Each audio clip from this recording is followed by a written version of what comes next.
in the debate. I thought you were amazing. Thank you. I'm here. Thank you. So my issue is this, Social Security. And looking at this crowd here, either we're close to it or we're there. We keep hearing that there's not enough money and that the best answer is to make the people working work longer. I've had a job since I was 14. I've worked 40 years. I've served my country. God bless you. There's not an issue with enough money. It's going to the wrong people. That's right. We have millions of deadbeats. I know I can count 4 right now. In their 20s. One of them's dating my daughter.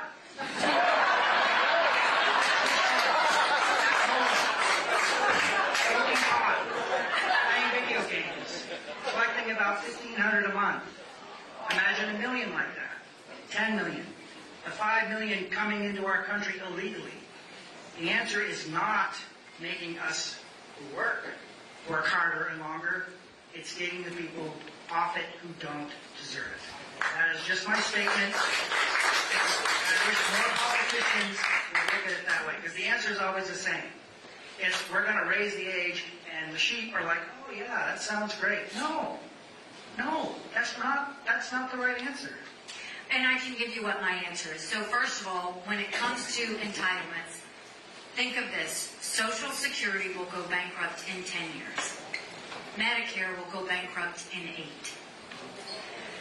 Any candidate that tells you they're not going to do anything to your entitlements, they're not going to do anything to, or they're not for entitlement reform, means that they're going to come into office and leave the country bankrupt and hop off and run, and you're going to be without anything.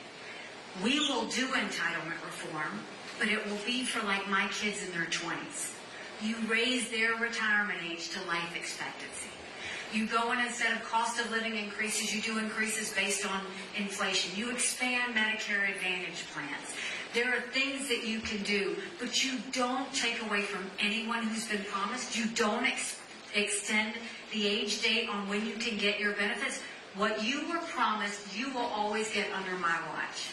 But let me give you an example of a couple of other things that I did. When I said in South Carolina we had thousands of people on welfare, presidents meet with their governors once a year. I will meet with the governors once a quarter, Republican and Democrat, all in the name of moving that federal government down. When it came to welfare, rather than people sitting on the couch, I went to my businesses and I said, if you will take this person and train them for X weeks, I'll pay for it. And you decide at the end if you want to hire them. We moved 35,000 people from welfare to work. Sometimes you have to connect the dots.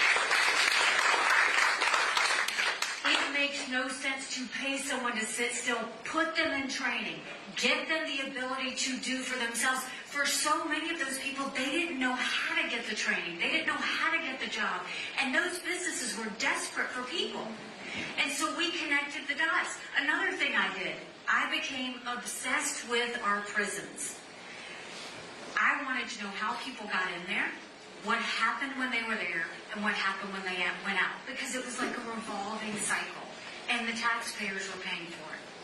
So what I did is I went in, we started giving them computer classes. We did family planning.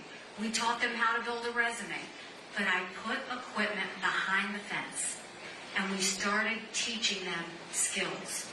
Now in South Carolina, when an inmate leaves the fence, they've got a job to go to the next day. South Carolina has the lowest recidivism rate in the country.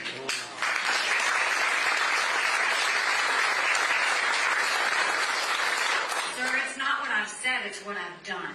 If you help the least of these up, the best thing you can do for anyone is get them working. Is to get them moving. One, it makes them feel like they're contributing to society, which is what America was based on. Two, it shows them what it means to be productive. But three, the most important, it breaks that generational cycle of kids seeing their parents sit on the couch. It's magic. Does it take a lot of work? Yes, it took a lot of work. Did it take a lot of effort? Yes. But do you know the taxpayer dollars we saved But more than that, the lives we saved in the process, that's what we've got to do in our country. Every state in the country should be doing what I did. And I'm going to tell every one of them, Republican and Democrat, because guess what? That saves us all more money.